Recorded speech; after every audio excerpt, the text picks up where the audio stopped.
52 BC, the 6th year of Caesar's campaign.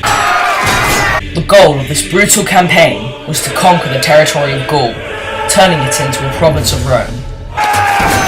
This expansion to the empire would add to the already gained territory of North Africa, Spain, Greece, Corsica and Sicily. Despite the spacious territory gained beforehand, northwards expansion into Gaul, now France and Belgium, had always been tentative due to the tension lasting 300 years. The brutal forces of Gaul had sacked Rome in the 3rd century BC and had a history of brutal invasions. As Rome grew stronger every day, now with an army of 60,000 professionally trained men of 10 legions, Caesar began to advance through Gaul with brute and speed. Gaul, a mixture of several ethnic groups, had not developed a disciplined army because it was very much a mixture of smaller tribal armies. The nation was home to 20 million people. The lack of a large army was not going to make it less of a challenge, because Caesar had to overcome hundreds of smaller Gallic armies in order to advance, and they did this for 6 years with indomitable force. Caesar would destroy whole villages and leave no survivors. This led up to 52 BC, where Roman control in Gaul had been very much established. There was, as a result, a strong hatred felt by the people for the Romans, and the nation was on the brink of a revolt. The spark for this revolt would be found in the form of a strong military leader, Vercingetorix. Vercingetorix also had a goal: to unite all of the hundreds of clans against Caesar and his men. Vercingetorix was an ex-cavalryman in the Roman army during the Gallic Wars, knowing the strengths and weaknesses of the Roman army. He was the right man at the right time to spark a revolt. 80,000 men behind him. The rising had begun.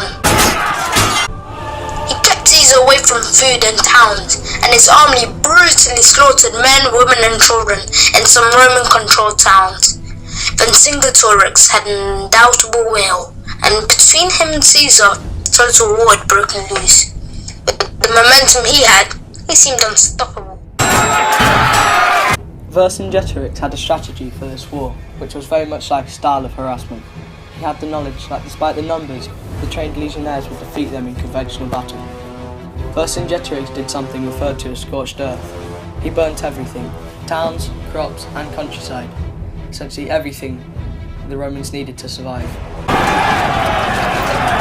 After the Battle of Dijon, the Romans began to retreat to the Italian borders, and Vercingetorix's army chased behind them. As Vercingetorix struggled to feed the army, he withdrew to his main supply base. But this proved a terrible miscalculation. While he thought Caesar would carry on to Italy, Caesar turned his army, chasing them down to the walled town of Alesia, where the Gallic forces would take refuge. A total of 10 Roman legions led by Julius Caesar had trapped 70,000 Gauls led by Vercingetorix in the hilled Gallic town of Alesia. This would start a month-long military campaign unlike no other seen in military history.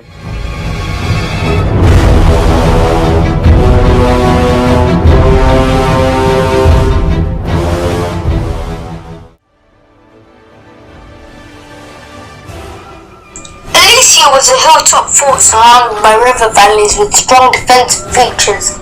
Deciding to wisely forego a direct attack, Caesar knew that the siege would eventually starve them out as food was scarce prior to the autumn harvest. In Caesar's documentation, he suggests that the Gauls had only as much as 30 days' food to feed his army, even on limited rations. A thorough circumvallation of Alesia was ordered by Caesar in order to enclose the Gauls and keep his large army occupied during the siege. Walls, ditches and forts of various sizes stretched the entire circle for a total of 10 miles. A wide ditch was dug out in front of the works, 20 feet wide and 20 feet deep, with a second water-filled trench behind it, separating the open 3-mile field between Alesia and the Roman wall. Behind these, they raised a rampart and wall 12 feet high, topped with large stakes to prevent the enemy from scaling it, and surrounded the entire work with turrets, which were 80 feet distant from London. It was essentially an imprisonment for the Gauls. With 60,000 labourers enabling smooth construction, Vercingetorix didn't sit back and watch his army become encircled. Regularly the Gauls attempted raids on the legions, which were in some senses successful. Vercingetorix wanted to halt construction and stop the Romans gathering food, but when a skirmish broke out near the Roman walls, the Romans, accompanied by Germanic cavalry, overwhelmed the Gallic cavalry raiders, resulting in yet another massive loss for the Gauls. This prompted Caesar to order an elaborate system of dangerous traps and further increase the wall's defences. After 10 weeks of construction, the wall was then complete. Vercingetorix was very wary of the current situation, so he sent his entire cavalry to recruit the reinforcement of other tribes. This critical military decision, while at the time seemed a good one, allowed the Romans to forage for food freely and better their siege defences. Aware of the potential danger of reinforcement, Caesar ordered the construction of another wall outside the first. This is called contravallation. It was 20 miles long and built with ease due to the lack of disruption from the enemy. The space in between the two walls was to be the place where many of Caesar's men would be situated. The relief force, led by Commius, had arrived in late September 52 BC, and the battle begun. With 4 times more soldiers than the Romans, they charged at the exterior of the Roman fortifications. For an army whom had never fought together, they were very well organised, with infantry mixed in with their cavalry led by slingers and archers. Caesar initially sent in 5,000 cavalry, until the Roman defences looked as if they would collapse. He then sent in fresh troops for reinforcement with perfect timing, as they pushed back the Gauls to the hills, massacring the archers. The sides fought until sunset, but the Gauls' first assault ended in shame, as despite the substantial number difference, Caesar emerged victorious. The following night, the Gauls situated outside of the walls prepared ladders, hooks, and equipment for scaling walls. From the inside, Vercingetorix launched an attack, as did Commius from the outside walls. With the cover of darkness on their side, the Gauls are learning and obviously improving. But the Romans still had the upper hand. The towers, situated 12 feet above, meant that they could see everything the Gauls were doing. They launched deadly debris at the Gauls during their attempts to fill in the ditches and moats. Outside the walls, Caesar's anti-personnel devices were working to great effect. This ingenious siege planning was proving too clever for the Gauls, and by morning they were forced to retreat. Caesar was once again victorious. Twice they had been beaten, but the Gauls had to do something. People inside Alesia were dying purely of hunger. There was a weak spot in the Roman outer wall where they could not build over the river that naturally obstructed it. This weak spot was discovered by a force of 20,000 Gauls. Under the night they hid in the forest and at noon struck. As well as this force, another Gallic force of roughly 50,000 men began to overwhelm the wall at another section. Vercingetorix launched a simultaneous attack from the inside, and the Romans were under pressure from all quarters. Caesar watched from the high vantage point of his tower and decided to commit 3,500 defenders to the gap in the wall. Trying to fit so many men through the gap was an impractical goal for the Gauls, so they began to tear down the wall. The Gauls were pushing the Romans back all over, and the battle was on the brink of disaster for Caesar.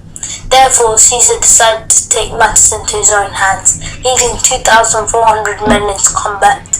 In his notorious red cape, he led 4 cohorts as reinforcements to save the Roman line, which was on the brink of breaking. Caesar had regained momentum and boosted the Roman morale. Pressure was mounting all over, and Caesar was forced to lead an assault on the inner wall attackers, driving them back and temporarily granting a reprieve.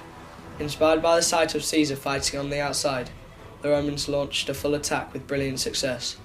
The Gauls began to struggle and soon fell into an all-out retreat. The advantage had shifted so drastically, so quickly, the Gauls outside the Roman walls were slaughtered.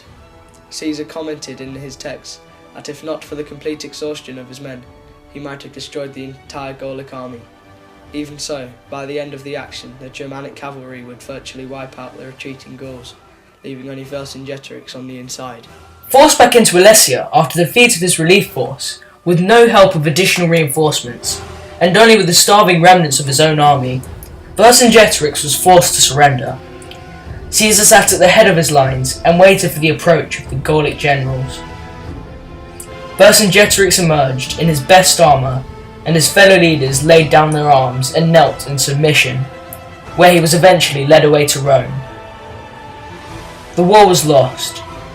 There he would sit and rot in a Roman prison for 5 miserable years, privately executed in the Roman dungeons. The Battle of Alesia was in the long term an extremely beneficial event for all of Europe. It allowed what is now Western Europe to be a civilized and organized province of Rome, restoring order. The Gauls thought of themselves purely as Romans after becoming part of Rome. Caesar's campaign is often regarded as no more than a long period of terror, although the genius of Caesar shone through at Alesia. His tactics allowed the Romans to defeat an army, outnumbering them from almost 6 to 1 from 2 directions. This land soon smoothly developed into the independent nation of France, all made possible by the brilliance of the soon-to-be Emperor of Rome, Julius Caesar, and the defeat of Vercingetorix at Alesia.